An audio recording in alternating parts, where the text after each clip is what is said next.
Esse é o vídeo de explicação do código para entrega do Global Impact de CTE.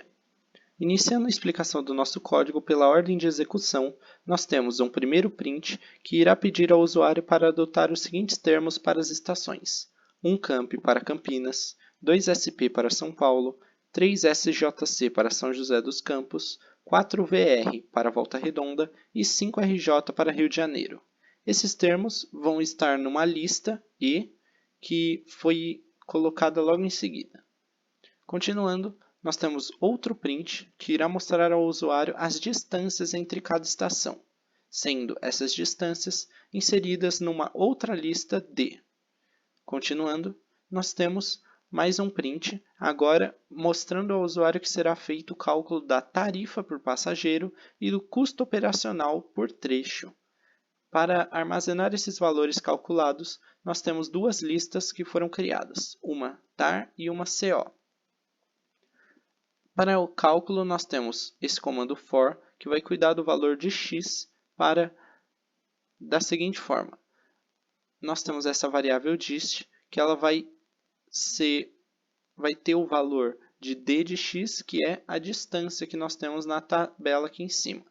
E aí, essa variável dist vai ser usada como parâmetro para as duas funções, a função tar e a função co, que são respectivas para o cálculo da tarifa e do custo operacional.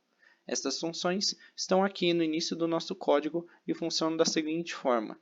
A tarifa, essa variável aqui, ela vai ser igual ao valor da distância, que é o nosso parâmetro que a gente trouxe, vezes 0,49, que é o custo por quilômetro, e nós temos aqui um ajuste de casas decimais, o print e o retorno desse valor calculado.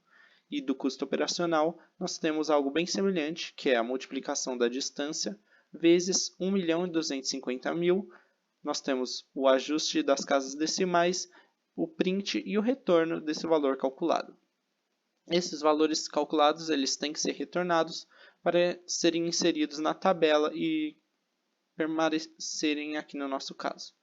Continuando, nós temos aqui um print desse trecho aqui, que vai mostrar a quantidade total de passageiros por trecho.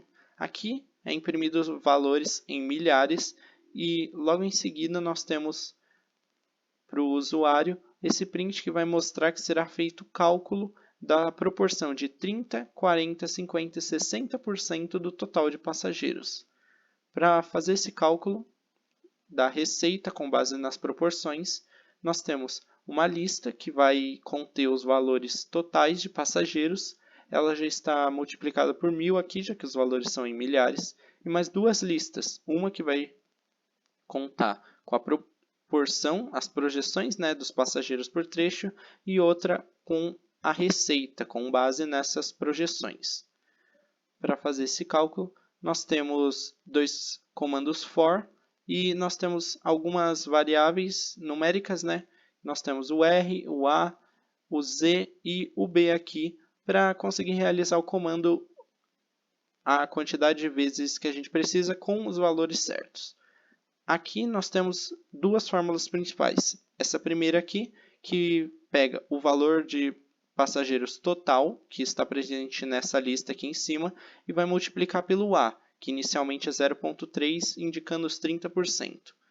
E aí, nós vamos pegar esse valor de passageiros da projeção e multiplicar pela tarifa da seguinte estação, do seguinte trecho, chegando assim na receita de cada trecho. Com isso, nós temos o ajuste do valor aqui e um print para o usuário ver. Aí nós temos aqui o reajuste dos valores de A e de R, para fazer também os cálculos com 30, 40, 50 e 60% e ir armazenando em valores diferentes em cada uma das duas listas que a gente criou.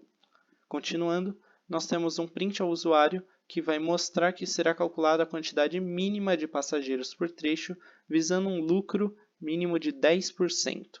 Para isso, nós temos três listas criadas, uma chamada Look10, uma NMP e a PNMP, que são respectivamente os valores para o lucro de 10%, do número mínimo de passageiros por trecho e da porcentagem desse número mínimo de passageiros, a porcentagem com base no total. Para fazer esse cálculo, nós temos esse comando for, que ele vai servir para a seguinte forma. Para calcular o lucro mínimo de 10%, nós estamos fazendo o cálculo da seguinte forma. Pegamos o custo operacional, que é o nosso ponto negativo do lucro, e nós multiplicamos por 10. Após multiplicar por 10, dividimos por 90. Essa fórmula ela foi calculada a partir de uma regra de 3, em que nós tínhamos o lucro e o custo operacional, sendo o custo operacional 90% e o lucro 10%. E aí, uma regra de 3, conseguimos chegar nisso. A nossa próxima fórmula, nós calculamos o número mínimo de passageiros da seguinte forma. Também realizando uma regra de 3, nós temos o nosso custo operacional mais o lucro, que daria o total que deve ser gerado por esse número mínimo, dividido pela tarifa que nós temos, bem tranquilinho o nosso cálculo.